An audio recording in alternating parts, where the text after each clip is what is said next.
నమస్తే, welcome to Tejaswi news. నేను దేవా. కార్పొరేట్ ప్రపంచంలో షాకింగ్ నిజాలు. దేశవ్యాప్తంగా ఐటీ రంగంలో మత మార్పిడిల కలకలం రేగుతుంది. నాసిక్ టీసీఎస్ ఘటన మరవక ముందే ఇప్పుడు పూణేలోని ప్రముఖ ఐటీ దిగ్గజం విప్రో టెక్నాలజీస్లో కూడా ఇలాంటి దారుణమైన వేధింపుల ఉదంతం వెలుగులోకి వచ్చింది. మతం మారాలంటూ ఒత్తిడి, మాట వినకపోతే ఉద్యోగం ఊడుతుందనే బెదిరింపులు, చివరికి బలవంతపు రాజీనామాలు. పూణే హింజావాడి విప్రో ఆఫీస్లో పనిచేసిన ఒక మహిళా మాజీ ఉద్యోగిని చేసిన ఆరోపణలు ఇప్పుడు ఒకసారి ఐటీ కారిడార్ని వణికించేస్తున్నాయి. అసలు బాధితురాలు చేసిన సంచలన ఆరోపణలు ఏంటో ఇప్పుడు ఒకసారి చూద్దాం. బలవంతపు మత మార్పిడి ఒత్తిడి. 2019 నుండి 2025 మధ్య కాలంలో ఒక ముస్లిం వ్యక్తితో సంబంధం పెట్టుకోవాలని, హిందూ మతాన్ని విడిచిపెట్టి ఇస్లాంలోకి మారాలని ఒక సహోద్యోగి పదే పదే ఒత్తిడి తెచ్చారు. అలా చేస్తే విదేశాల్లో మంచి భవిష్యత్తు ఉంటుందని ఆశ చూపారు. కార్పొరేట్ మేనేజర్ల బెదిరింపులు.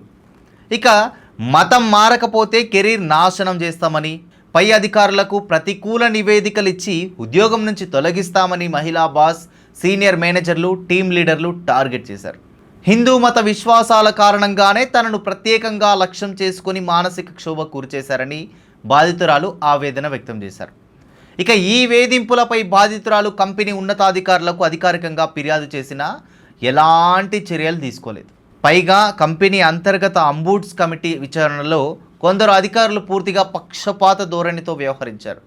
చివరకు 2025 ఆగస్టులో ఒక మైక్రోసాఫ్ట్ టీమ్స్ మీటింగ్లోకి పిలిచి తన వాదన వినే అవకాశం కూడా ఇవ్వకుండా బలవంతంగా ఆమెతో రాజీనామా చేయించారు. ప్రస్తుతం బెంగళూరులో ఉంటున్న ఈ బాధితురాలు హింజావాడి పోలీసులకు ఫిర్యాదు చేయడంతో పాటు కంపెనీకి లీగల్ నోటీసు ఇచ్చి మానవ హక్కుల కమిషన్ను కూడా ఆశ్రయించారు.